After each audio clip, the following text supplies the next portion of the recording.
So yeah, Mrs. Mrs. be like, "You always on vacation?" Like I'm not. I'm driving all the time. right. I'm working like this last one. People was saying get some rest, and I'm like, the class started at 6 o'clock I mean 8 o'clock in the morning, and it's on the hour with little breaks in between, and you done probably about 9:30 at night, and you're doing that for 3 days. Now, Whew. where you get some rest at? And that's not a trip for that. But You yeah. said rest when you die, because you about to get pulled through. Oh my goodness, you can get pulled through all of this. Yeah, that's an old school military. Okay. Death by PowerPoint. You better not go to sleep. You. Um, Well, listen, I'm telling you that it is a powerful thing when we really begin to put the principles of financial increase in place. It's amazing. It's just an eye opener. I know for me, I think differently now. I think differently. I'm very more aware of what I'm spending. I'm making choices now. Some of them are difficult, but choices to wait, and not buy it right now or not do this right now. And so the financial principles that we've been learning and going over, doing Financial Fridays, is actually impacting my life. And I thought I knew, and I did know a lot of generality when it comes to finances and things like that. You know what I mean? But now I'm really, kind of zero in now. I'm talking different. When I'm out with my wife, we find ourselves, looking for that discount or asking for that discount. I went in the store the other day and I grabbed something um, off the rack and I saw the price of it and it wasn't nothing to me. You know what I mean? I would just bought yeah. it, but that Financial Friday kicked in, and I put it back on the rack, and I started going around and looking, and then we found the same thing practically for half the cost that was on clearance. Now I don't know what the difference was between the two because they look pretty much the same. Yeah. But any other time I wouldn't have done that. I would just grab what I wanted and it just left out of the store. When we were in the airport, my wife asked the lady, she said the cost was, $25 or whatever. And she said, well, I only have 22. And then the lady did something and then said gave her another price that was under the 25. She said, I'm gonna give you a discount. You know what I mean? And it's just been crazy how we've been, seeing that. And as we was talking today, our biggest challenge is being accountable for the money that we're saving. That we're making sure that we're conscious of that money showing up somewhere else on assignment. You know what I mean? Oh, I know what you mean. Yeah. And so, listen, let's see who's out there. Welcome to another Financial Friday. I'm your host, Dr. A.D. Burns, and this is my co-host, the man with the money, the man with the plan. Yeah, the guru of finances. We're gonna call him Dr. James Jones. Why don't you say hello to him today, James? Hello, everybody. How y'all doing? And good evening to all my grinders. Yeah, I was waiting to hear that. Good evening to all my grinders. I see Lady B online. How you doing, my love? She said, good evening, grinders. I have some grinder t-shirt designs to share with y'all. Okay, shameless plug. And t-shirts is awesome, shirts and sweatshirts to wear because it reminds us of, like I like the one I have on today is it talks about praise. I don't know if you can see that when it say praise is my weapon, Yeah. and so I have different ones that remind me, as I go forth. I see Deacon Boone is on with us tonight. How you doing, Deacon? Yeah, yeah. Oh yeah. And so last week you guys had an awesome time. I miss you all, and I think Minister Brumfield was trying to steal my spot, you know. But because you guys were having a great time and you were covering a lot of material. You covered a lot of material last week on Yeah. entrepreneur, and I really think that those who are on that actually is trying to do something, if they would take the information that they receive and apply it, they can see things happen exponentially. You know, a lot of times it takes a while for certain things to happen, but some of the information you all shared last week, if you would just take some of those simple things, because I remember in the beginning you said small adjustments, small adjustments. If you begin to apply that, those of you who are business owners, you know, it wouldn't take you long to get to a place where you have a sustainable income. Would you agree, James? Yes, it doesn't. It doesn't take long to have a. Once your mindset gets there, it doesn't take long to have a sustainable income. Okay, and that's interesting that you said mindset because I'm working on something for Sunday. We've been talking about resilience. We started resilience. It is probably going to take a couple of weeks for me to get through that whole piece on resilience. But one of the things that I was writing down this week was the mindset. You have to have that mindset, you know. Yeah. And once you have that mindset, then you have to your behavior have to follow that. You know, you understand what I mean? Yeah. Because you can say the right answer, but if your behavior is not lining up, if your corresponding action to what you say that you believe or what you say that you understand, if they're not lining up, then even though you may have the right answer in your mouth, you're not going to see the results show up. Does that make sense? Yeah. Okay, what am I saying? What you're saying is, what's the difference between a school teacher teaching accounting and a CPA? That school teacher may have a lot of books that they can read and tell you about it, but that CPA has actual a mindset as well as experiences and life principles that they can go by to give you in depth, on the spot, day to day, routine knowledge of what's going on. I love that. Now that's going to live again. I'm putting that down. That's going to be one of my sermon examples right there. So that'll live again. Yeah, that's important. And I believe those of you who have been tuning in week after week, you have to start where you are, but you have to start. And you have to be purposeful when you coming on these lives or you go back and watch these lives. You have to write down a couple of things that you're going to apply. You may not be able to take everything in the one session, and between now and the next Financial Friday, um, put those things in the action in your life, but be intentional about putting a couple of things every week that you're learning into action. Those small adjustments, and even though it may seem like a long way to go or seem like a big picture of what you're trying to accomplish, that consistency, you'll be there before you know it. Yeah. Amen. Amen. Amen. Amen. So we got Minister Pfeiffer tuned in with us this evening. How you doing, Minister Pfeiffer? And Elder Perry on vacation is tuned in with us. And so, yeah, send us some of that weather. I don't know where you are, but send us some of that weather. I know it's warmer than here. Send us some of that weather, which it ain't bad here. We're in the 30s, so that's a good thing. That's a good Yeah. thing. So, James, do you want to do any type of recap from last week, or do you want to just roll right into the our lesson for tonight?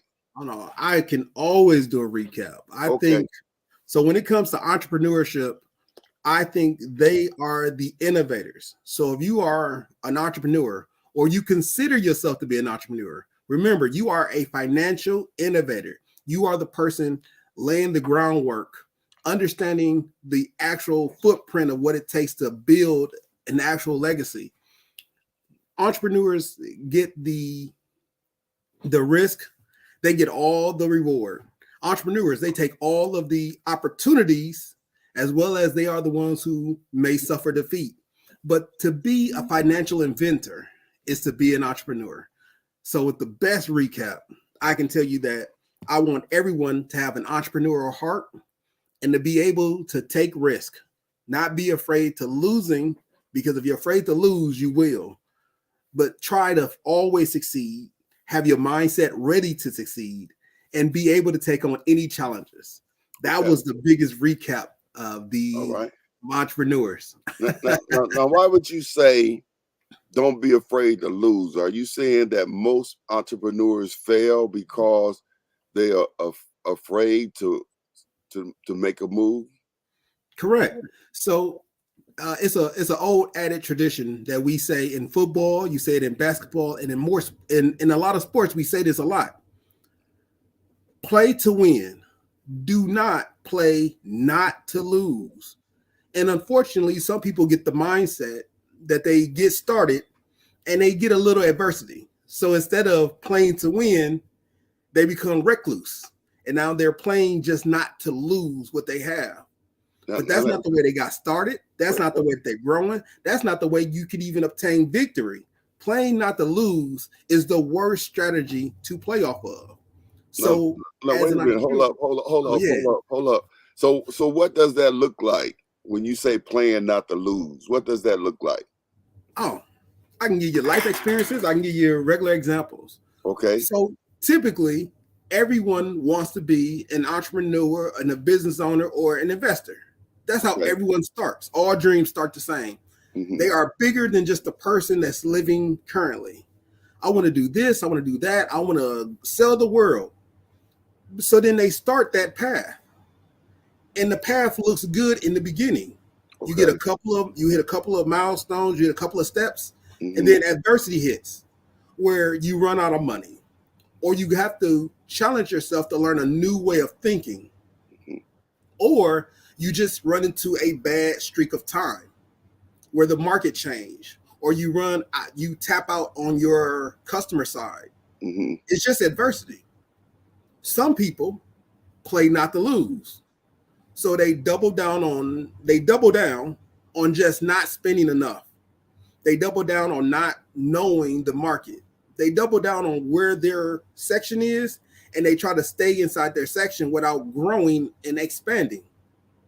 Okay, so let's talk about that for a half a sec here. So you're saying this place where they stand, could that be considered a comfort zone? Yes. Okay, and so the victory, let's use the word victory. The victory is outside of your comfort zone, and when you plan to not lose, you never really come to the table, the winning table. You just stay in the shadows, in a place where you're safe at. Yes. Wow. It's And like that's saying, "Oh, go ahead." no, that's worth everything tonight. I mean, we didn't say It's nothing else because I think for the most part, a lot of people don't take the risk because it's overwhelming to them to lose, yeah, or even, to be wrong. And so instead of, stepping out and seeing what the end going to be, or seeing how much potential they actually have, and understanding that failing is a part of success. So it's learning in those moments when we make choices that things don't come out the way that we want them to come out, versus being like a turtle and sticking our head back in the shell. yeah. Yeah. Remember, your biggest wins are always breathtaking. Your Okay. biggest wins. If you climb Mount Everest, guess what? When you get to the top and you plant your flag, when you take that breath of victory, it is breathtaking. Okay. If I drive down to the beach and I just walk on some sand, Hmm. I may see a good view, but is it as breathtaking as the challenge that I took to get to the top of the mountain? Hmm. No. Or let's say we was hiking. You took your car and you drove up the mountain. Me and some of my guys climbed the face of the mountain and we made it to the top. We both at the top of the mountain and we're both taking in the sights. We're taking in the sights from the journey we took. You're taking in the sight from the point that you're at. Who who in the long run will have a more breathtaking experience? Me and my friends who climbed the surface of the mountain and got to the top and we're looking at the finish line, or Hmm. the person who just drove up the side of the mountain and was like, look, it's easy. Okay. Yeah. It's Or now these are the people, that's the difference. Now, when you take a person who's trying not to lose, Mm-hmm. they don't take the challenge of listening, learning, and growing, Okay. because that's the mindset that entrepreneurs must always be in. I hit a wall, so now I have to learn something else. I have to grow more. I have to expand myself. And sometimes people hit a wall, and instead of trying to grow, they just retreat. Because Okay. when you're praying not to lose, you're not really growing. You're Mm-hmm. just retreating slowly. Okay. So once you get out there and things get hard, you have to stay out there and adjust and adapt and do what all the different things, learn, listen, grow, and then as you keep going, you hit that place where you have victory. Is that what you're Yeah. saying? Okay. All Yes. right. All right. You take Now- your best musicians, the most naturally gifted, talented, and what makes them better than the others okay. is not just natural ability. Because when you start the process, you're good. But when you become a legend, that means you have done the process through decades, through Okay. time. And that's through all the adversities, through all the tears, through all the hurt. You got on there and you did the same thing you was able to do consistently. And then Okay. you become a legend.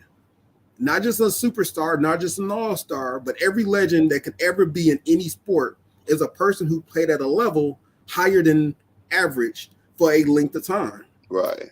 Right. So, So yeah. that's a good segue for tonight because tonight we're talking about business ownership, right? Yes. So what is the difference now between business ownership and entrepreneur? Ooh, that's a good one. We talked about that a lot between entrepreneurs and ownership. Mhm. I'm going to talk about it even more again now because I want people to be able to cross over from being an entrepreneur to being a business. To be a business owner. All right. And so for those of you who did tune in on last week, you know that a lot of ground has been laid when it comes to being an entrepreneur. And then you understand that next step there he is, there he I'm is. like, what? You know, What? I thought it got heavy on him right there. I was getting ready to take it. I was getting ready to take it, you know. And so that next logical step from entrepreneurship is business ownership. And so, James, talk to us about that tonight. So, Okay. So if you're an entrepreneur or you're a business owner, the common areas is that there's a company or an entity. mhm, Commonly, you are both running that entity. Now, the difference is you start going into is as an entrepreneur, you are an innovator. You are doing a lot more risk. You're taking a lot more opportunities, and you are driving that business to a point to do what it is called to do. Now, once you reach that point, the natural progression is to become a business owner. And I do talk heavily about this because as good as you are, if you can't duplicate yourself, you're an entrepreneur. If you can duplicate your system, you become a business owner. And those are the really big things that separate one from the other. There are a lot of people out there that are really good at what they do, and they are champions at what they do. The problem is when you have to groom and develop another person, or you have to groom and develop a whole system to support what you do. So when you pass on, another group is still doing that same system. okay. Now, we can take that and then I know this might be a reach, but then you can say an entrepreneur is someone who has a business, but a business owner is somebody who can franchise. Yes. Yeah, Yes. they're able to reproduce, what they're doing and have the processes and the things that it take. Now that's a very powerful statement because that could be the difference between a millionaire and a billionaire, you know, or a thousandaire and a millionaire, you It could know. be the difference between McDonald's, the brothers shop, and McDonald's present day. Okay. It was a dude named Ray Kroc. Right. He saw a burger joint by McDonald's. It was brothers. McDonald's was a group of brothers. They were entrepreneurs. They built the best burger you can see on one area. How good was they? They built a really good burger, Mm-hmm. but they didn't have the vision to go anywhere else. It was really good and it was local. Mm-hmm. A dude by the name of Ray Kroc saw it and said, I'm going to produce a system. Now, every city, even to include worldwide, every city in America has one. Mm-hmm. To include worldwide has a McDonald's. Yeah. What's the difference between McDonald's, the hamburger shop, or the billion McDonald's we see now? It's the system. Yeah. The entrepreneurs, the innovators, Mm-hmm. the trailblazers that made McDonald's what it is, they're not even listed as an owner, a franchisor. They're not listed. But why is that? And it's because when it came down to it, there was entrepreneurs who didn't see the system. Mm-hmm. Ray Kroc saw the system. Yeah. And he multiplied that system.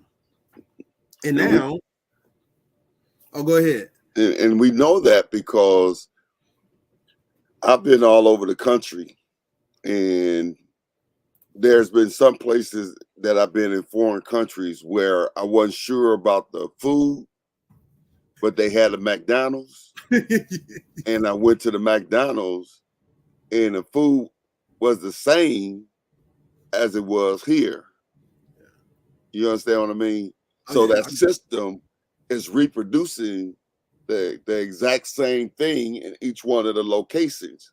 So you won't go over here and they decide they won't put hot sauce on their burger, and then you go over here and they decide they want, put some Gouda cheese on there. No, wherever you go, that system is being reproduced. And so then when we begin to expand our minds as a business owner, then we're not so engulfed and focused in on what we're doing locally as an entrepreneur as much as how can we take that now and make it manageable where I'm able to reproduce, Correct. Even to the degree that I reproduce. If I don't even do a franchise, if I reproduce to the degree that now I can step away from it and do something else, create some more wealth where that thing is still running. Yes. Okay. All right. Then you become a business owner. Then you become a business owner. Then you become a business owner. We owning something now. Okay. Elder Perry is rubbing it in our face. I said send us some weather, but you ain't have to tell us, that you're sailing in the ocean by Aruba and the weather. He didn't even get a temperature. He just said it was hot. Enjoy yourself, Elder. Enjoy yourself. Listen, so let's talk a little bit more about that. So how can you help us tonight when it comes to being able to develop that business owner mindset, that business owner mentality, so that we're able to continue to tap into wealth at a whole higher level? Because a business owner is able to tap in at a whole higher level because they can even sell their systems. Yes. And so it's so much, when I hear that what you just said, what the difference, my mind is like, wow, I can see a lot of different things in that. So talk to us about being a business owner. Okay. So, here we go right here. Okay. So we all know we at Rise and Thrive. We always want to kick it to where we are. We at Rise and Thrive. That's right. Because we want you to rise, not just get up, but we want you to thrive. That's right. Okay. This is you and I. We're both hosting it. You're hosting it, and I'm here to help. You co-host. We both hosting. Oh yeah, I'll say co-host. Now, just like I said before, every employee wants to be an entrepreneur.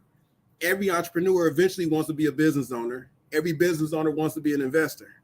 So right now, we're going to focus in on our business owners. Okay. And those are our financial systems. Okay. So I'm going to talk about who's a business owner, the difference between a entrepreneur and a business owner, and we're going to go into depth. People can ask tons of questions. why are business owners a financial system, how to achieve this, and what's the next step for every business owner. Okay. So the next step for every entrepreneur is to become a business owner. Mm-hmm. There are some commonalities, but I will go more into that. Okay. Okay. First, we'll talk about just who is a business owner. There we go. Okay. So typically, a business owner is a person who, now remember, business owners and entrepreneurs have a lot of commonality. So when we talk about somebody was a senior executive assistant, somebody was a coach, somebody was a musician, singer, songwriter, and he could play chess, right? And these Okay. are, and we have a lot of business owners out there. And some people use the words interchangeably as entrepreneur and business owner, but there are some differences. But the biggest thing about business owners is one, they own businesses. They are decision makers, which means that they are the ones who make decisions, which are also similar to entrepreneurship. They take a lot of risk and responsibilities in developing and growing the business, as well as developing and growing the system. That's the difference between entrepreneurs versus business owners. Entrepreneurs develop a system, entrepreneurs develop the business, business owners develop the business system. And that's the system that will reproduce. Okay. Also, most business owners are profit motivated, which means their primary motivation is for owning and operating a business to generate a good profit. Business owners typically aim at the value of the market and the returns on their investment. As the roles and responsibilities, when it comes to entrepreneurship, all business owners should have a bit of entrepreneurship in them so they can take risk and fulfill that role that's necessary in adopting and providing for the business. And business owners are big on roles and responsibilities of establishing who, what, where, when, why, and how. As an entrepreneur, you are the face, you are the go-to, you are the legal, you are the recommendation, you are the personality. As a business owner, you may be one, but you're not all. You have a person who is your manager. You have a person who understands your finances. You have a person who can understand the different roles and responsibilities. You have a person who can do HR. Because remember, the idea of a business owner is to set up systems and put them all in place so everybody can get moving. And that's the best way to always be able to duplicate your system. Also, business owners exercise many exit strategies. Often in the military, we go off a thing called PACE. What's your primary plan, your alternate plan, your contingency plan, and your exit plan?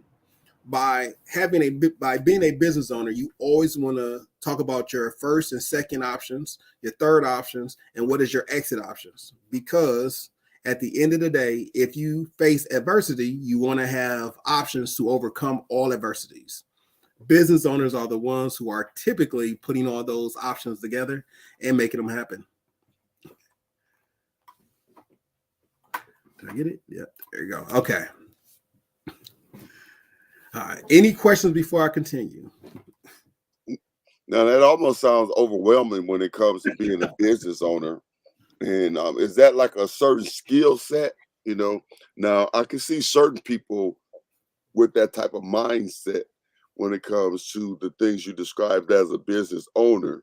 Yes. So is that a learned behavior, or is that something, a person have to go to school for, or how do they get to the place, especially when you looking at, you just started your business, Yeah. and your business hasn't really produced what you wanted to produce.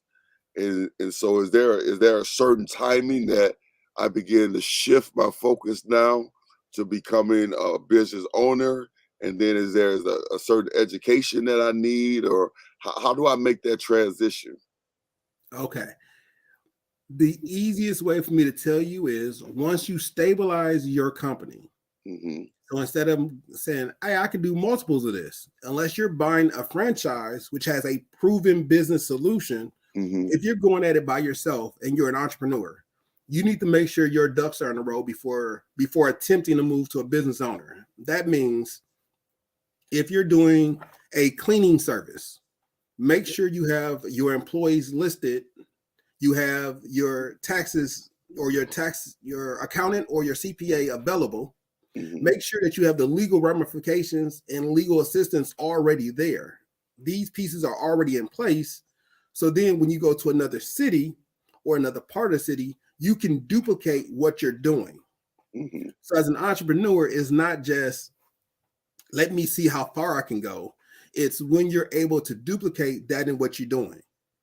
So if Okay. you was to take yourself and say, I am good, that's great. But you yourself is still an entrepreneur. If you're an entrepreneur with employees, excuse me, you're still just an entrepreneur with employees. Until you can start duplicating what you're doing, then that's when you become a business owner. Okay. So is it safe to say that as an entrepreneur, it's very important to keep accurate records, and it's very important to develop with your, like your job descriptions and things of that sort, to document those things, to begin to build you some type of portfolio that you can use to uh, as a foundation for designing your business systems. Yes. So Okay. the reason why entrepreneurs are considered the most volatile, right? Because some of them go out of business, some of them explode, some of them get bought out by or get adopted or merged into a bigger operating system or a big business buys them. And the reason why that happens is that if you have a really good product and you're in the market of another big business, they may just buy you out. If you're an entrepreneur and you're trying to become a business owner, documentation is key. The benefit to an entrepreneur is that you can always, or it's very easy to change the way the flow works. As a business owner, remember you're reproducing that model. So to change that one model means you're changing that one model for all your other systems and all the other entities that you are now adopting that same system. It's a lot harder to change things. It's like bureaucracy. Bureaucracy? I think I said that Right. correctly. Hmm. As you change one thing, you must change it in every system. So as a business owner, it's harder to change a system that is working. As an entrepreneur, you're getting the system perfected. So it's a lot easier to change like the way we ship things, our logistical, transportational, or the way in which things are delivered. All those things can be changed a lot easier and quicker as an entrepreneur. So Okay. as an entrepreneur, you want to focus on what's the best way for us to ship items? What is the Okay. best way for us to keep track of logistical means of how we do things, right? Hmm. Because that's the time to it's like before you are before you are on the spotlight, you do everything behind closed doors. Hmm. Or before you got to teach somebody else your system, get the kinks out of it. That's what the entrepreneur is doing. So, who do I use for my taxes? Get those kinks out as an entrepreneur. How do we handle disputes? How do we handle claims? Get that, get all of that out of the system. So when you transfer over as a business system, you have a lot more of those errors that happen that could topple your company. Okay. All right. Well, listen, we got Dr. Bonds is tuned in with us tonight. How you doing, Dr. Bonds? And Latrina is also tuned in with us tonight. Deacon Boone, he has a question. What do you mean by duplicating yourself when you Okay. talk about duplicating yourself? So as you become an entrepreneur, as you move from entrepreneurship to being a business owner, when I say duplicate yourself, I do mean if you was to do something different, would your company still run? Hmm. If the answer is no, then that means you have not properly duplicated yourself. I don't mean clone yourself and go at it that way, because I'll be joking. What I mean by that is, what I mean is, can somebody come up and step in your shoes and run your system? If you have a system, then that means when I step away, I can hire an employee to run that system. It's like if I had a sales team. If I was to step away, my sales team can still run and manage selling products. Mm-hmm. If I have a security service, I can step away and somebody is still selling that security service. They still have a supervisor in play that can make sure everyone is showing up on time. It's a management or a director in place to make sure that the supervisors are doing what they're supposed to do, that the products are being shipped out, and that the end product is reaching the same level of competency that it was reaching when I was there. So duplicating yourself is just a term used to make sure that the company is doing what it's doing while you're away. Okay. If that can't happen, then you don't have a, if it doesn't happen, then you as the entrepreneur come back in, you straighten everything out, you reteach. So you're teaching the employee. So as an entrepreneur, you have the benefit of this. So now you're teaching your employee how you want it done. You're teaching your supervisors, how do you want them to oversee the employee? You're teaching your management staff, how do you train the next supervisor who will oversee the next employees? If you get big enough, now you have directors. You're training your director and or manager on how the next operation of the company looks, the oversight of the companies, and then they will trickle that down to your managers, to your supervisors, to your employees, and therefore the system is running properly. Okay. Okay. Now that's good. He said he got it on that, and I think that is important to help people to understand. You have to start. I heard Dr. Bond say this once. You have to start at start, and so that's very important because once your business begins to grow, if you have not done that, it can be chaotic. And I know I've seen that um, happen with the church. You know, we had this group of people that was trained that I had invested a lot of time into, and then at, almost at the same time, they all relocated different places. And because I didn't have another group trained to step in, I end up taking on a whole bunch of things myself. And so now, in order for me to be able to move forward, I have to now stop and go back and document each one of those steps in those different areas in order to be able to hand that off. And Yeah. so with a business, while you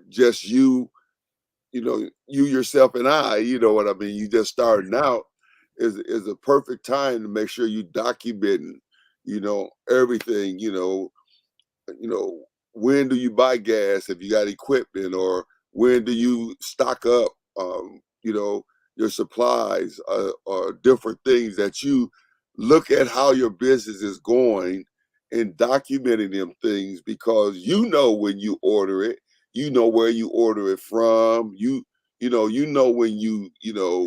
take the calls and so forth and so on. But as you begin to document them things as you grow, then you'll be able to hand those things off and it will be smooth. Am I saying that right? Yes, you are. You saying it Okay. right. All right. Okay. And I'll just chime in a little bit. So, as an entrepreneur, this is where an entrepreneur is different from the business owner.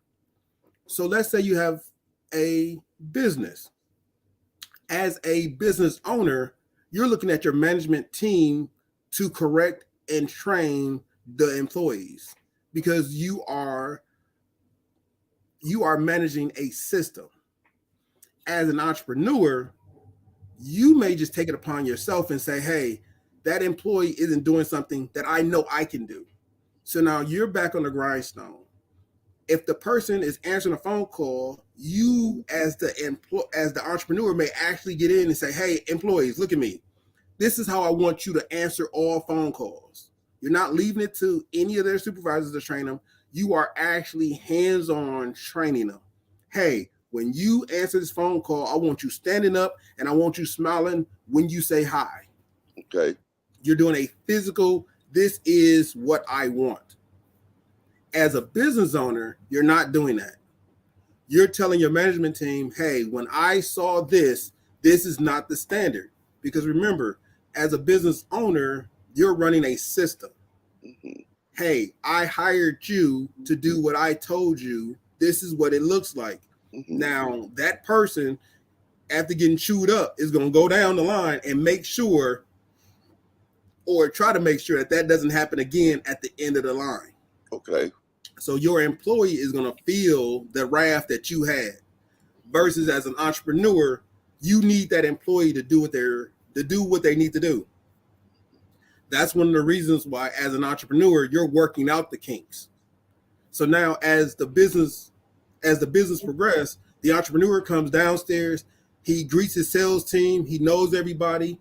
That's the reason why most entrepreneurs are very intimate with their employees. They know their employees. They know that they got 5 kids. They know they got 2 kids. They know that they are married. They know they're not married. They know they had car problems. Because as an entrepreneur, you have that relationship that you can build in. So now you know who your best supervisors are. You know who your bad supervisors are. But you're trying to bring everybody in because as an entrepreneur, this is your only baby. And you're really trying to nurse it to get all those things in line. As a business owner, this is my system. My system works. Let me see what is not working in my system. These are pieces in a machine versus this is my family. To make it doesn't always go like that. But typically as a business owner, you're looking for making sure the machine is always functioning or the system is functioning the way it's supposed to be. Mm-hmm. Now, there's people inside your system that are supposed to be loving and kind, but that's not necessarily the business owner. Mm-hmm. The entrepreneur, they're dedicated to making sure all levels of their company is flourishing and doing what is told to them to do. So that's one of the bigger differences to entrepreneur to business owner is that entrepreneurs are hands-on, business owners are systems ready. Okay. That's the big difference. Okay. All right. Well, listen, let's go on a little further. I don't see any other questions in there. So let's talk a little bit more about this whole idea of entrepreneur versus business owner as we look at the business owner.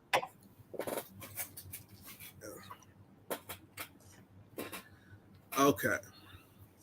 So why do business owners create? Why do business owners create financial systems? And it goes back to the reason why do entrepreneurs typically become business owners if they don't get bought out or if they don't collapse? It's because once you are able to duplicate yourself over time, you now have a financial system. You have a system that works. Your system that works produces money here. Your system that works over here is now producing finance or revenue here. That is creating a financial system. One thing that was told to me a long time ago was that you want to have multiple streams of income. If you do this successfully, if entrepreneurs are able to duplicate themselves successfully, so 1 becomes 2 becomes infinite, right? Because that's how McDonald's became 1, became 2, now it's billions, because they are able to duplicate themselves in a very systematic format. That's the reason why business owners create financial systems, because the goal is not necessarily to create new items. The goal is to replicate the system that you're performing. By doing that, you create a financial system, and that financial system allows you to increase your finances more effectively, reduce your waste, and you can implement a lot better at budgeting, accounting, and financial reporting. If you want to get bigger, if you want to get bigger and become an LLC, become bigger than an LLC, like an S corp or a C corporation, now you have the ability to attract more stock owners and more advisors, and you can allow better decision flow. With all of that, now you can hire more qualified employees, more qualified accountants, more qualified managers, more qualified other creators, and you can also hire or buy out other entrepreneurs and their businesses. Okay. And so in essence, you said it all starts with, you know, being able to document everything, you know, and then be able to set up a system. Yes. Okay. All right. All right. All right. Yeah. Once you set up a system that you know works, then you are a very efficient entrepreneur.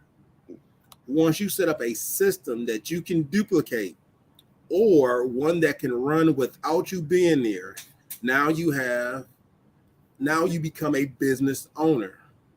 Because if I have one system that's running and that one system is producing an income, I have time. If I'm over here and I'm got one company that's producing an income, and it's a system that works. So this is how our customers comes in.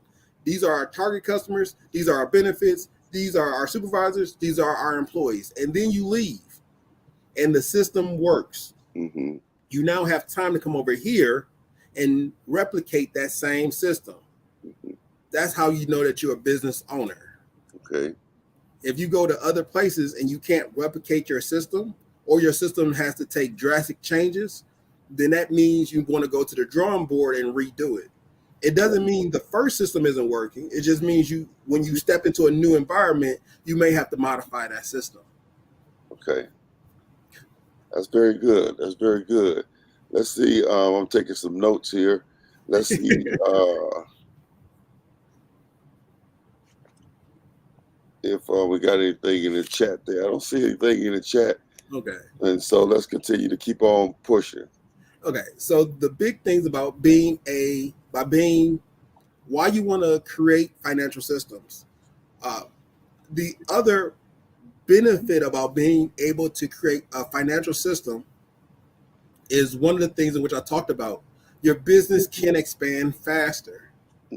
So if you're an employee, if you're an entrepreneur and you're always going through the ups and downs of not having things in order. So like Pastor said, write stuff down allows you to keep things in order. When you become a business owner, you know how much it costs. If I was a paper mill factory, I know how much it costs to produce paper. I know how much it costs to print paper. I know about how much it will cost to set up a shop, a business, and I know how much it will cost to have a supervisor and employees. I know that because I have a fully operating company. When I become a business owner, I can set that same shop up in another area, and the only difference will be the taxes. I know about approximately how much each employee is going to cost, what it's going to do for the management team, how much the paper is coming in, and I can replicate the first business to the second business. And by that, I'm producing two sets of income. And then I can go to another area and replicate the same system. So that's why being a business owner allows you to greatly reduce your waste and also increase your profit margins because a lot of the kinks are already worked out, which allows you to expand your business more. Okay, and so, you sound like you're zero in on this idea of creating systems. That systems helps you when it comes to being efficient, and that you don't have waste because you have a proven system. And then you saying with that proven system, it can put you in a position to increase your finances because you could take and duplicate your systems. Yes. All right. Okay. It's like as good as your mom and pop ice cream parlor is. Think of a really good Milwaukee mom and pop ice cream parlor. It is really nice. It tastes nice. It looks nice. It's good for the local environment. Mm-hmm. But then take your Cox or your frozen custard. They hire more people, and they are still local people that these companies hire, but Mm-hmm. they're not mom and pop stores. They're an actual franchise. It's a business that people can buy into, Mm-hmm. and they produce more. But why do they produce more than mom and pop? A bunch of reasons. One, buying in volume. They have the ability to buy more because they have different systems out there, which allows them to buy more. Okay. Like how we was talking about earlier when I said buying in bulk Mm-hmm. saves you money. Right. Well, mom and pop is buying, if it was an ice cream store, they're buying 13 gallons of a different flavor. Mm-hmm. The industry or cops is buying 100 gallons of the same flavor in multiple flavors. Mm-hmm. If I was a distributor, who would I give my bonus to? The Right. ones buying 13 or the ones buying 100? 100. The one buying 100. And it will happen every single day consistently.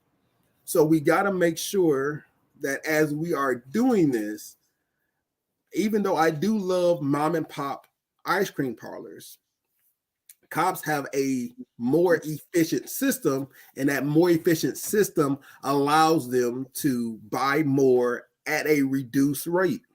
It's Okay. like shopping at Costco, and some people are shopping at Walgreens. We Mm-hmm. can buy the same item, but I'm gonna get more. I'm gonna get more items, and my cost per item is gonna be significantly less than yours. Right.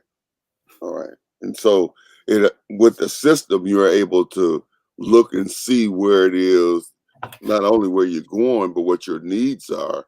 And so because you know you're going to need for the next 6 weeks X amount of whatever, instead of just buying them every week, with a system, you can purchase your 6 weeks worth and get them down at a discount, and you'll still be making the same amount of money per whichever one your item, your product is, but you will cut back on. You'll get it at a discount. Then you don't have to keep running to go pick it up, and so you got a lot of different other savings that happens when you work a system versus just going to an individual, just to get one thing one at a time, right? Yes. Okay. Mhm. But it's the effort. I know he can appreciate that in his transportation business, and he says that that's good, because that's kind of what he does. And so with that system for him, you know, he can increase his profit margin, Yeah. by working the system, you know, versus you know, doing on demand type of thing. You Correct. know, Yes. all right, okay. He says systems minimize overhead. Yes. Systems minimize overhead. All right. All right. All right. Somebody out there with you, James. I You, I I, you- I am glad. I'm and it's good information, and it could be somewhat overwhelming for the average entrepreneur because they haven't gotten their business off the ground to the degree that they feel like they can begin to look at business ownership. But if you're really listening to what we're saying, it starts at the entrepreneur level. Yes, it does. And when you apply your systems at that level, then not only are you setting yourself up for the business owner, but you are increasing your profit margin at that level, your efficiency. As Jericho, we call it E3. Now the excellent part is on you, but when it comes to being efficient, you know, that part, you know, by having a system, it changes the game. You know what I mean? Because Yeah. I can look at that in all different types of venues as far as what different things that you need. If you look and see what it is the most thing that you sell or whatever, and buying that in a bulk, you know, the money that you're saving, I mean, you know, I'm saying it starts right there, and Dr. Bond said she's agreeing. She said that's right, and so it's important that, as you talked about earlier, coming out of that comfort zone, and being willing to take that risk is also important for us to begin to open up our minds and try to grasp, some more knowledge, so that, because you said it was three things. You said it was on the journey. You said it was listening. You said it was learning, and you said it was growing. Yes. All right, and, I and so remember. it's important that, because you're listening now, but it's important that you open your mind up to try to grasp this and try to put it where you are, so then you'll be learning, and as you apply it to what you're doing, you'll be growing. Yes. All right, let's go a little further. That's great news. Great All right. news. Now, the thing is, how do we achieve this? Now, the picture is just a bunch of cells. Okay. And when people look at a cell, some people think a cell is a single item, but it's not. Inside of a cell replicates itself, and now you have two. But now those two replicate themselves, and then you got four. So when four replicate itself, how many you think we got? Now we got 8. And then 8 replicates itself is now 16. That multiplication is so fast that some people don't understand why businesses are more successful than mom and pops. And that's the reason why. Once a system is understood, so as an entrepreneur, all the risk taking can pay off if you understand, how did I get here? How did I get there? What do I have to do in order to do this all over again? It's like teaching your kids. You get one good kid, we're going to replicate what we did. All right, let's get another good kid. All right, good. We got another kid. We're going to replicate a third kid, right? We're replicating our value system. We're not changing who the kid is. We're replicating our value system, our structure, our learning, who our God is. How do you pray to God, right? We're replicating this consistently. And then what happens when you train up a child in the way in which they should go? When they get old, they will come right back to where they started. And that's the thing, the same thing we do with a cell. When a cell starts growing, it grows a lot faster than we can ever imagine or think. The same thing is true with your entrepreneurship. The same thing is true with business owners. As you're an entrepreneur, do what the pastor is telling you to do. Write everything down. It sounds small, but when you teach somebody, they don't have your mind when you teach them. They will have the sheet of paper you wrote down. These are my notes. This is the contractor I use. This is why I use this contractor. So when you're not there and a problem arose, they know who to call and they know why to call this person, because the why sometimes, the why gives them the intent. Why do we call this person? Okay, because he's Black owned and Black operated. Cool. So if I can't get this guy, guess what his intent is? Call another Black owned, Black operated company. All right, cool. Why do we use this guy? We use this guy because he's a national company that can affect us in any city. That's your intent. That's the why. Okay, so if he's not available, who else we go to? We go to another company that can affect us nationally because they're a nationwide company. So it's not just what you do, it's why you're doing it. Once you get these principles down, and I do mean down, like not just written, but I mean you went through your own system and you made sure it works. So now you can replicate that system. So now you got 4 different systems. Who I'm using, why am I using? Go somewhere else. Who am I using? Why am I using? Go somewhere else. Who am I using? Why am I using? Go somewhere else. Who am I using? Why am I using? So now you got these small areas that are now reproducing the same thing over and over again. And that's how you achieve being a proper business owner. Okay. And even though it sounds, challenging or, somewhat overwhelming, it's really simple. Yes. Because what you're really saying is, you document, what you're doing, and you you look at the pattern of it, you know, every 5 weeks I'm buying this, or every, 3 days I'm getting gas, or every, whatever. And then now you documenting that, and then you looking at um, those patterns, and then you create a system Yeah. where instead of you doing it because you have to do it, now you're doing it intentionally because you know this is coming up. So instead of you waiting till you have to do it because you have you documented it and you looked at it and you see the pattern of it, now this is coming up. So even like on a Black Friday sale or different times when things are, on sale at a great price, because every price, because they say Black Friday don't mean that it's a good price. But I'm saying because you know what you need and where you're going, you could begin to produce things ahead of time for those times. And in essence, it's like these small, different little cells that's beginning to reproduce themselves. And so now you're not at a place when, oh, you forgot and now your back is against the wall. Now you got to pay more for it, because you didn't acknowledge your pattern, because you do it every time.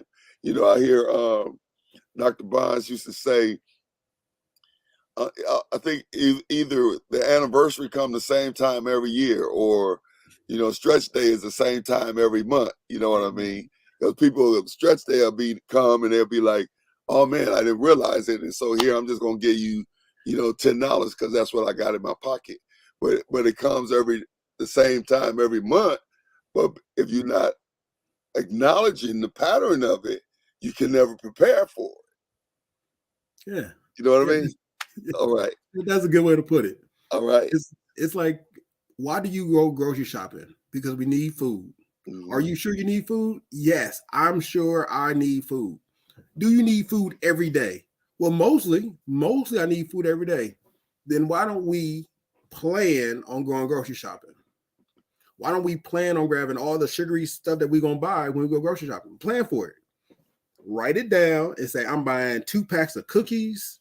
Hopefully I can get them on sale. And then I'm going to get some chips. And then you get all the real stuff that you need for to live, right? You give all the real groceries, right? But you're planning for your snacks. Mm-hmm. Now, I know there's a coupon. If I buy one, I get one free. Why? Because I'm planning for it.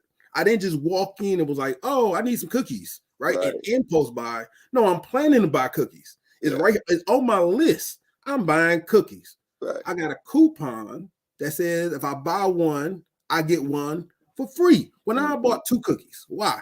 Because the plan was to buy cookies. Mm-hmm. I just bought something that hit my goal. Yeah.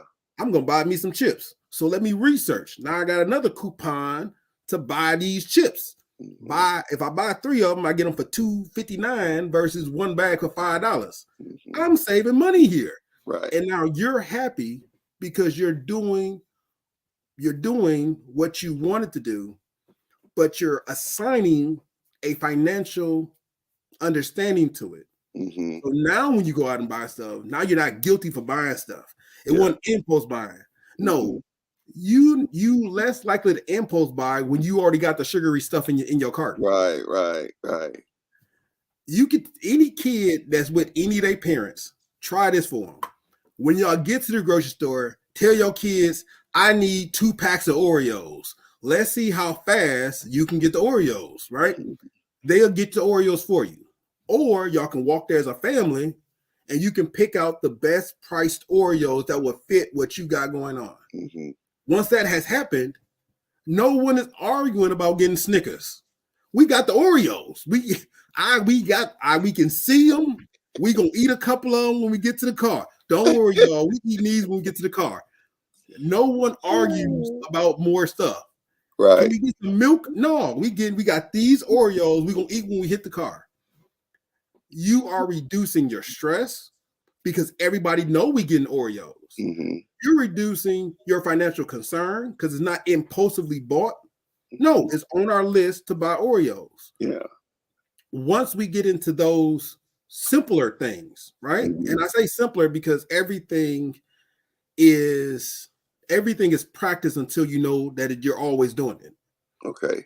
When we start always assigning our money, when we start always writing lists down and getting what we want on our list, right? When we start making Mm-hmm. these purchases that may seem to people who don't know us, it may seem like it's an improvised thing or on the fly.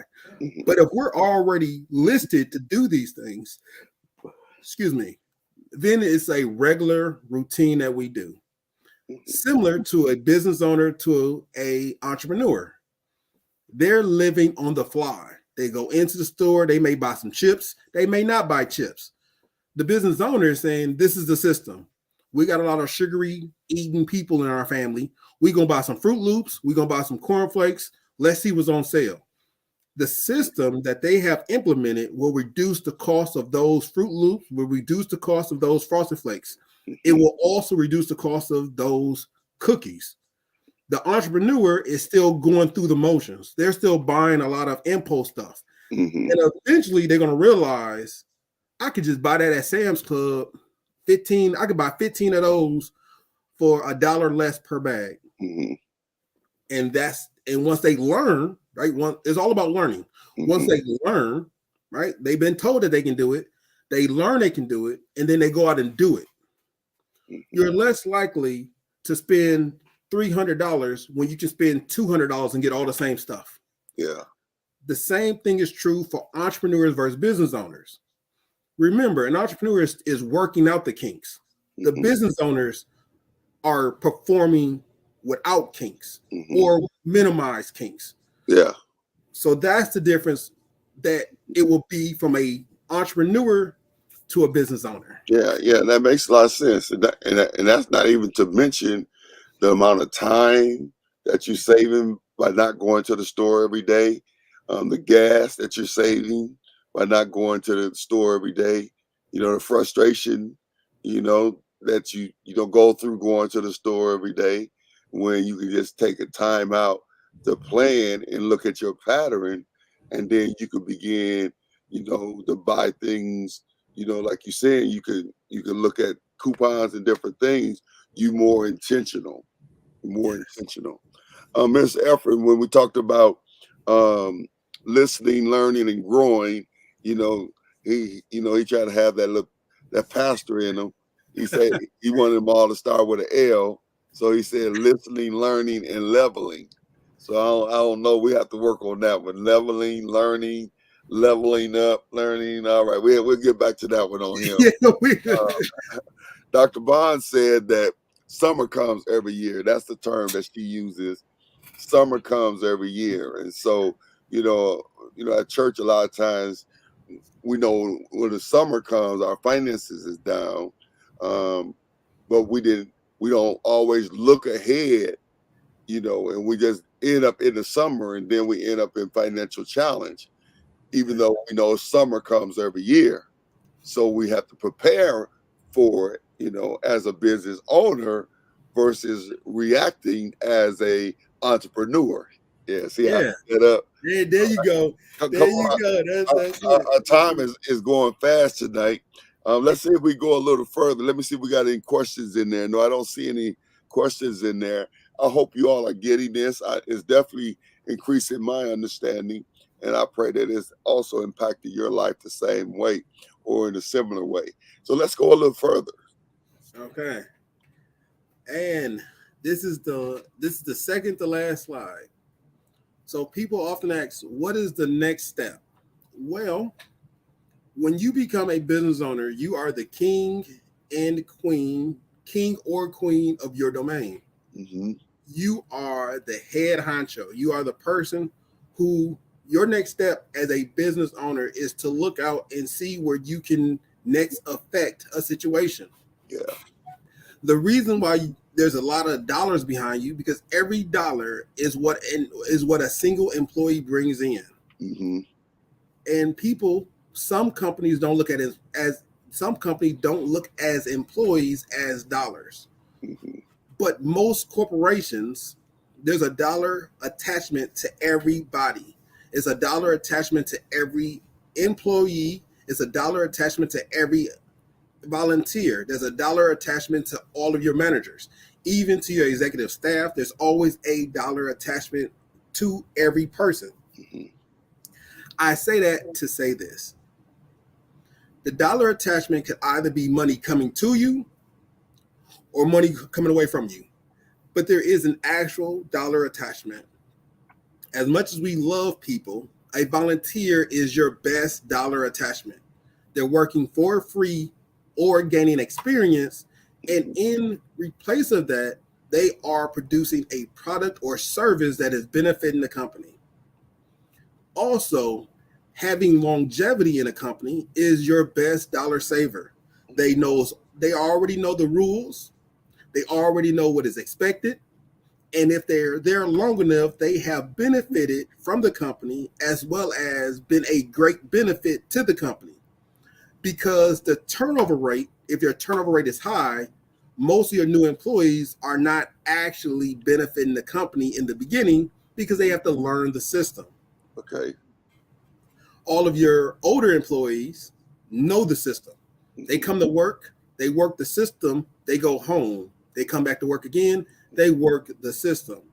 So, as a business owner, your next step is to continue to produce the same system that is bringing in the money. Okay. I do have one caution: Mhm. do it with integrity.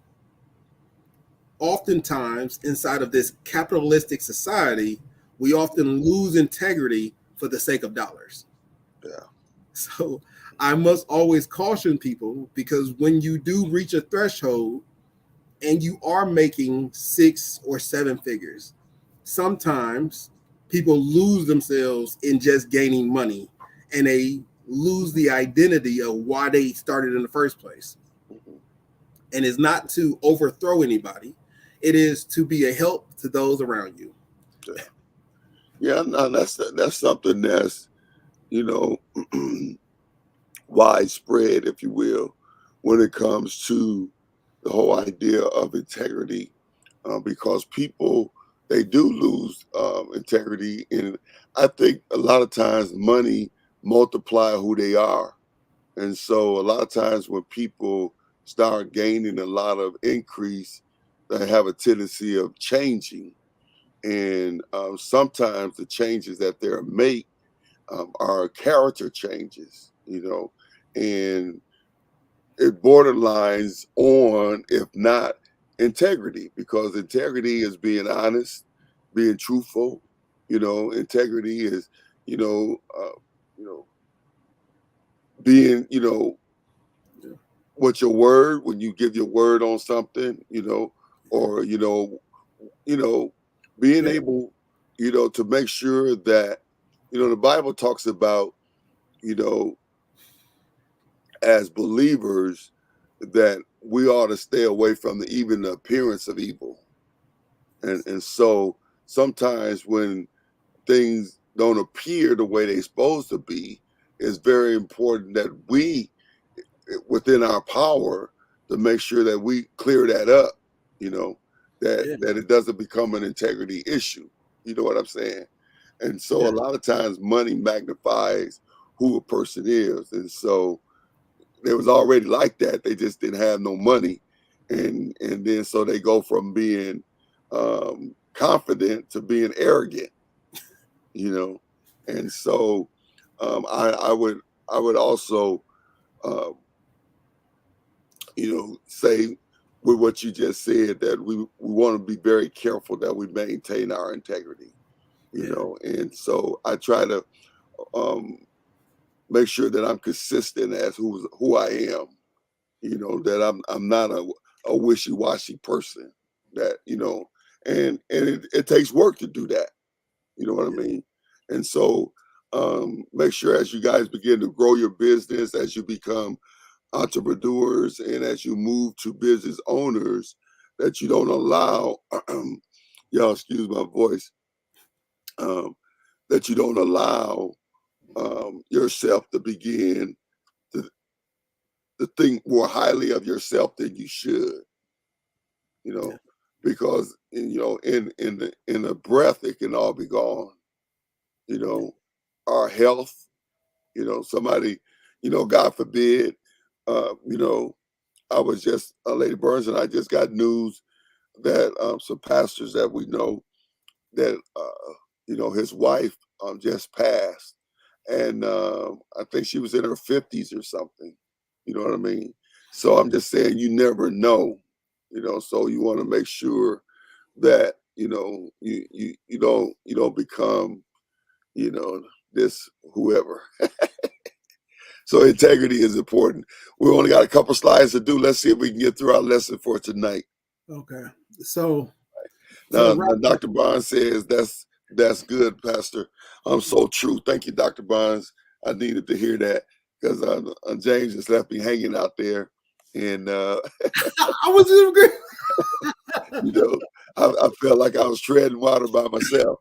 No, Pastor, you was good. Hey, if you bring the good stuff, I'm gonna sit back and listen. I can take Okay, notes all too. right. Yeah, I need that. I need what he just said. I need that. yeah, it's about being faithful over the little things, and God makes us ruler over the much. And Yeah. so don't cut yourself short because of, you might be in a better place than you were, but you certainly is not where God wants you to be, because he said, eyes have not seen, ears have not heard, nor have it entered into the hearts of men what good things he had prepared for those who love him. So even at our highest vision of ourselves, God wants to do much more than that for us. He said exceedingly and abundantly above all that we can ask or even think. And so don't sell yourself short, don't sell yourself short, and it's not worth that. It's not worth mistreating people, is lying and conniving and things of that sort. When we talk about integrity, it's not worth it. Stay true to who you are. And the Bible said, fret not yourself because of evildoers. And so you stay focused.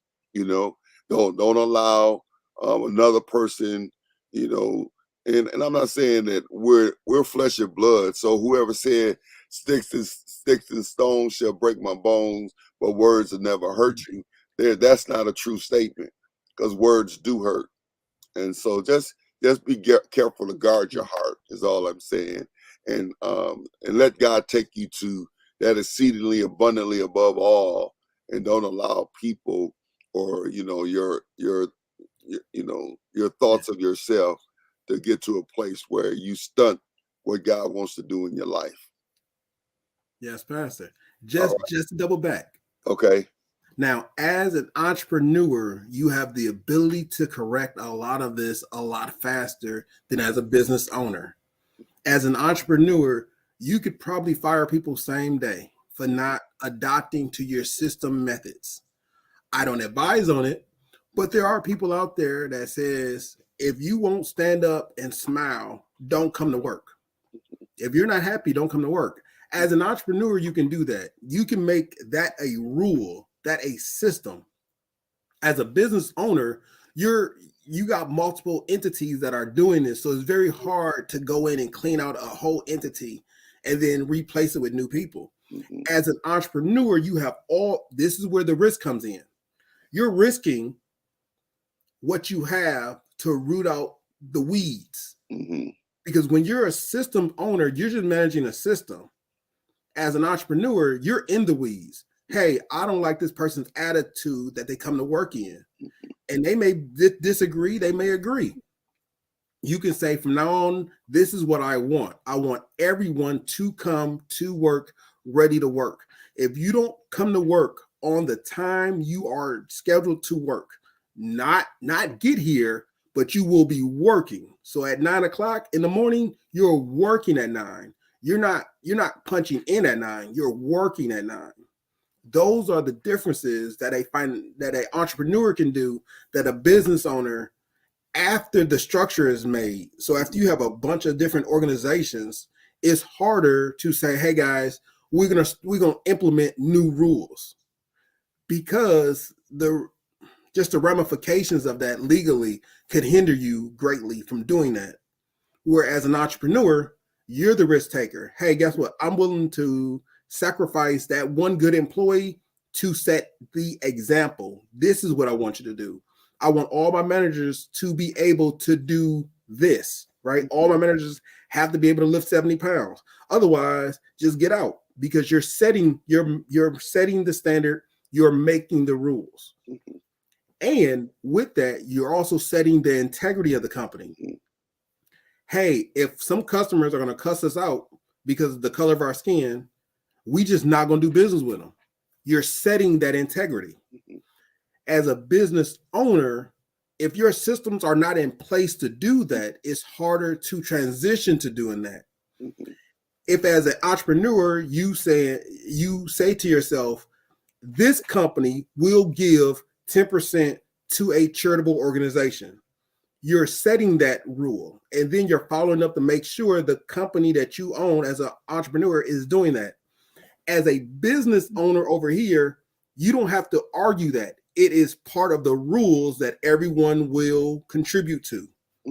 Not that each individual person will contribute. The company is going to send 10% of their earnings to a charitable organization. It is a built-in rule. Okay. Plus, on top of that, most companies do it because of the fact that it is a generous write-off to do it. Yeah. Okay. And with that said, though, going back to integrity, though, even though you don't want that employee to punch in at 9, you want them working at 9, and even though you don't want to do business with somebody who cuts you out because of the color of your skin or whatever, you still have to handle those things with character. You still there's never a reason that you should mistreat people. Yes. And so even that person that they're punching in at 9 and you want them working at 9, it's a way to have that conversation with them, and your goal should be to build them up. Now, if they don't receive it, then you still can let them go in a way, you know what I'm saying? You don't have to be mean and dogmatic with the person. You know what I mean? Yeah. And so that's so key to me, because to me, the Bible is clear. God so loved the world, he gave his only begotten son. And there's many other places in the Bible that confirms God's love for people. And so I don't feel like we have a right to mistreat people. And so, I'm very big on that one. So even though you have a right to fire that person, even though you have a right to call that person in your office, even though you have a right not to do business with that person, you still set an example, though. You don't mistreat the person. You can let a person go without mistreating them, even though they may cuss you out. You know what I'm saying? And Yeah. I just remember something Apostle Hilliard said when it comes to integrity. Now, this is going to be an ouch for some of us. All right. Y'all ready? And then we got to go ahead, James, and get ready to close. Then here it comes. Y'all ready? When it comes to integrity, the first measurement of your integrity, or the report card of your integrity, is your credit score.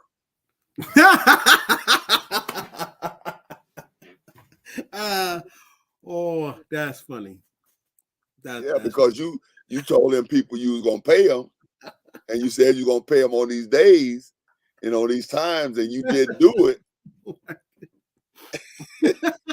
So that's your report card right there. Oh my And goodness. so we got to work on that. That's why it's important to call your bill collectors, and tell them, hey, I'm challenged right now. I ain't gonna be able to do it.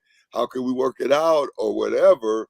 But that's your first report card of your integrity is your credit score.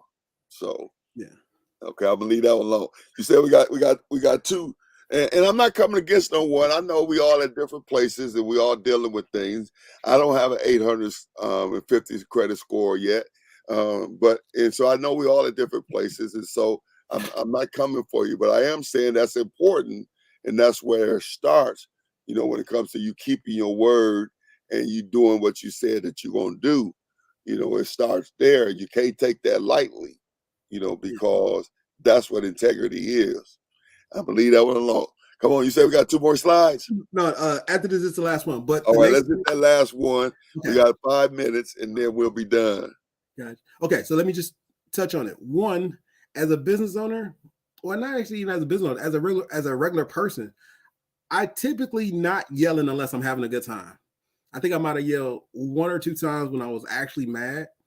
But when it comes to employees or contractors or different owners or tenants, I typically don't yell at anybody for almost any reason. I typically just laugh and be like, hey, I guess you're having a bad day, right? And we just keep it moving because the Bible says you want your goodness to reap coals upon their head.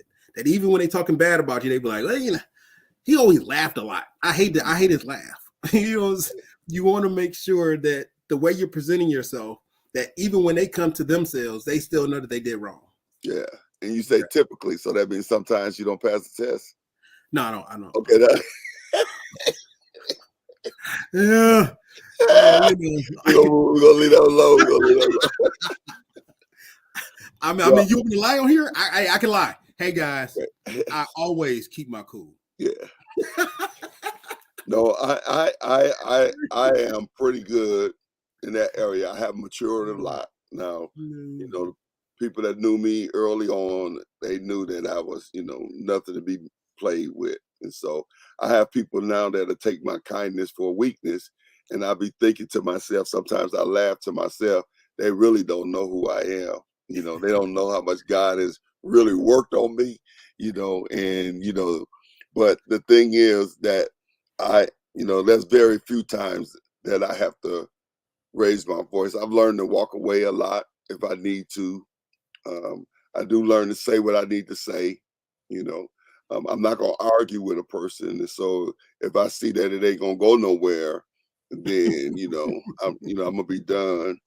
But you know, a lot of times it's in the best interest of them. They just don't know it, you know. But I try to stay out of those situations, you know, where, you know, yeah.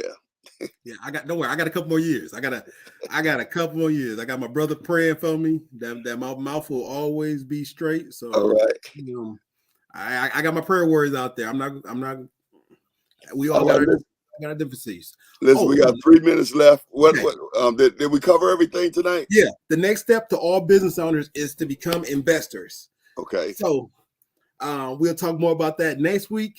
And this one, I want to conclude with Rise and Thrive. All right. Dr. Anthony D. Burns and myself, Brother James. Well, listen, we did get a lot of questions tonight, and I hope that's doesn't mean that you just didn't understand. There is a progression, and I really believe that as you grasp, just nuggets of what we're saying here, it can really catapult you to another place. Especially when we talk about mindset. Mindset is huge. Yeah. To begin to think that way, and that's what I'm developing. I'm developing mindset. Dr. Bond said that was good information. Yeah, and so educating ourselves and going to that next level and not just going from day to day to day to day to day, because a person in 6 figures, their mindset is different. Minister Millicent said she received a lot of clarity, and a 6-7 figure person, their mindset is different. Yeah. You know what I mean? They think differently. And the things that we're covering here are the things that shape your mind to be able to look at things differently and begin to make those little adjustments, as you're going along, ultimately where you want to go. So then where you are now, starting now with your record keeping, starting now with recognizing your patterns, starting now with creating the systems even for what you do, where at this point they may be less complicated because you don't have a lot of moving pieces, but it's only going to continue to grow, and so that's so important. Minister Efra says facts, I think that means thumbs up or something. Yeah. It, All right. Well, listen, we are out of time. It's been another great show of Financial Fridays, and I'm telling you, this has just been just a breath of fresh air.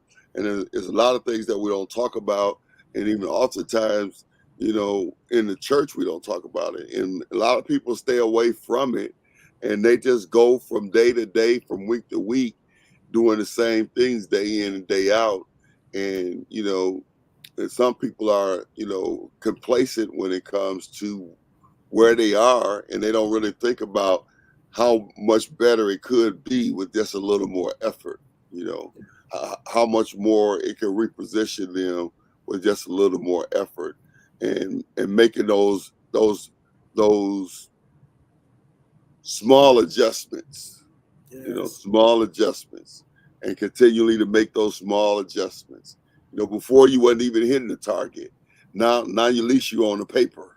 Yeah. You may not have gotten the one in the middle, the bullseye, but you halfway there. Yeah. You know what I mean? You get closer and closer, and so it's important that you know we begin to set targets to be better, the best version of ourselves. And when I look at people who are wealthy, and this is not a downplay for them, and I'm not saying I'm not coming for anyone. I'm just saying that, a lot of wealthy people that I know is not necessarily smarter. It's just that they are diligent in making those small adjustments. Yeah. You know, now, I try to say it the best that I can. I'm not trying to comfort nobody, and I'm not saying people ain't smart and all that kind of stuff. But I'm saying, a lot of times it's not about how smart you are.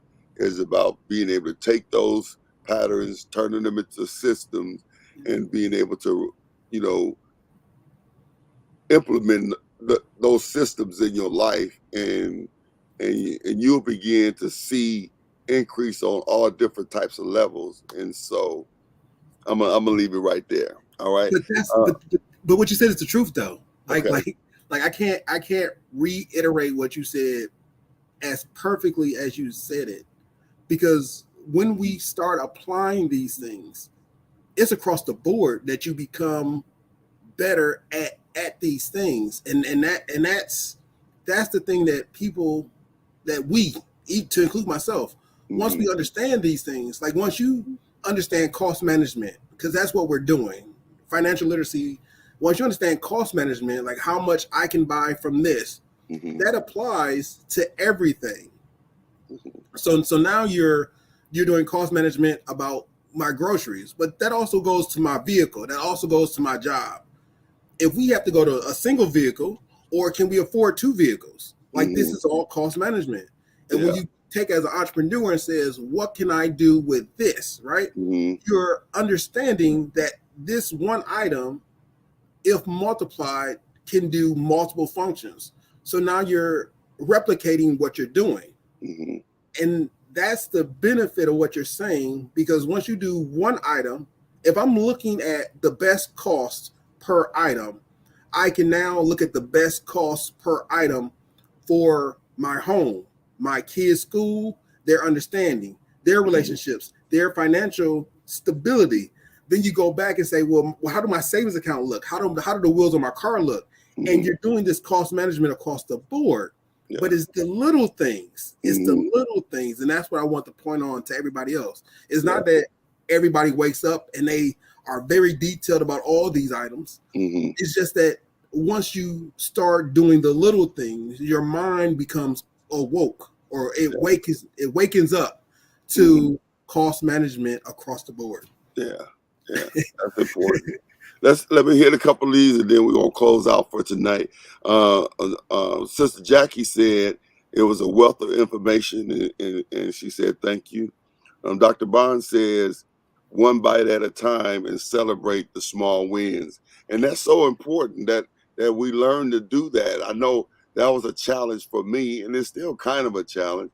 I be doing so much, and I'd be going from one thing to the next thing to the next thing, but I got to get to a place where I'm pausing and I'm celebrating the small wins, and so that's a matter of getting the balance of my schedule. And so, listen, we want to give you this announcement. We have Beyond the Walls, which is our community development center of Jericho, our community development arm of Jericho, Church Without Walls. It's called Beyond the Walls. And Beyond the Walls is going to be presenting a a series of entrepreneurial workshops. And the first one is going to be February 3rd, and it's going to be at Jericho, 886 North 76th Street. And our guest is going to be Pastor Pyle. He's going to be there, and it's going to be really um, something that you want to be a part of. This series that we've laid out for the next 6 weeks or 6 months, and we're looking at the different areas of entrepreneurship and how to support that and how to come alongside of the entrepreneurs and get qualified people to help them in certain areas. And so you want to be a part of this entrepreneurship 101, transforming passion into profit.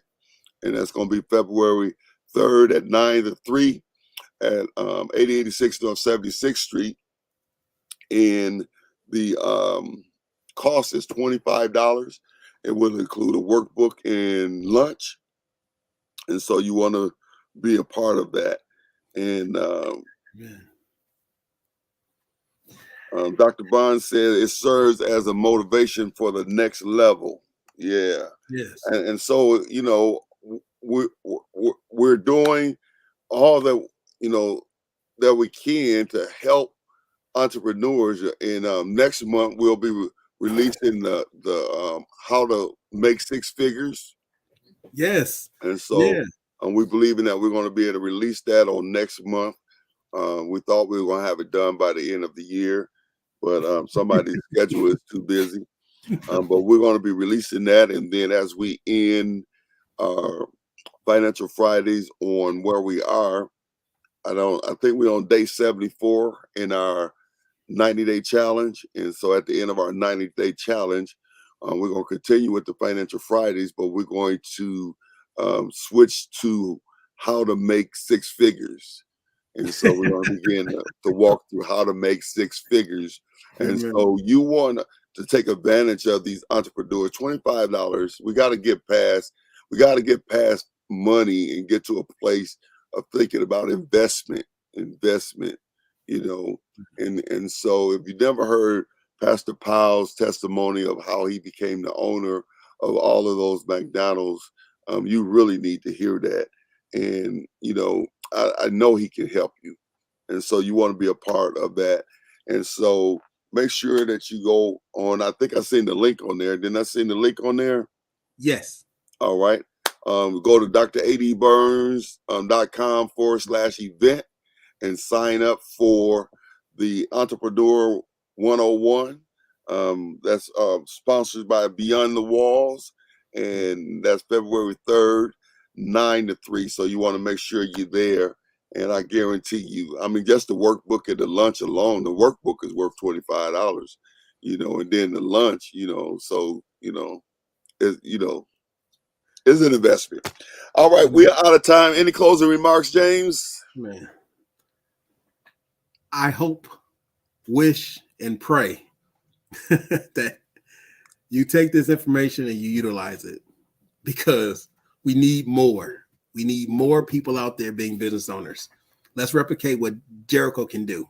I'm James Jones. and our families need it. The Bible says that a good person leaves an inheritance for their children's children. And so our family needs it. Our family needs somebody to step up and break this cycle or this curse or whatever it is. And, when it comes to, poverty and mindset and finances and all the things that plague the average family, It's crazy that only 2% of the whole world holds, 90% of the wealth, and so, we're going to tap into that. Let's break us off a piece. Well, listen, we are out of time. James gonna close us out in prayer, and I want y'all to know I'm having great challenges when we be praying with my hat on. I'm old school. You go take your head off. Dr. Bond said, your greatness is limited only by the investments you make in yourself. And that's Grant Cardone says that. He says, your greatness is limited only by the investment that you make in yourself. And Minister Effort says, the wealth of the wicked is laid up for the just. Come on, James, close us out. Father, we thank you for this evening, for this day, for all those who are online now and those in the future. We thank you for all that you do and for the time that we was able to communicate and fellowship one to another here. So as we leave this place, let the words that have been spoken, let the words that have been texted and written, let them permeate inside of our minds so we can achieve the next level. In Jesus' name, amen. Amen. Amen. Amen. Amen. Well, good night, you all. Listen, be intentional and live on purpose. I'm Dr. Burns, and we are out. I'm Brother James. I'll see you then. All my grinders. Oh, yeah.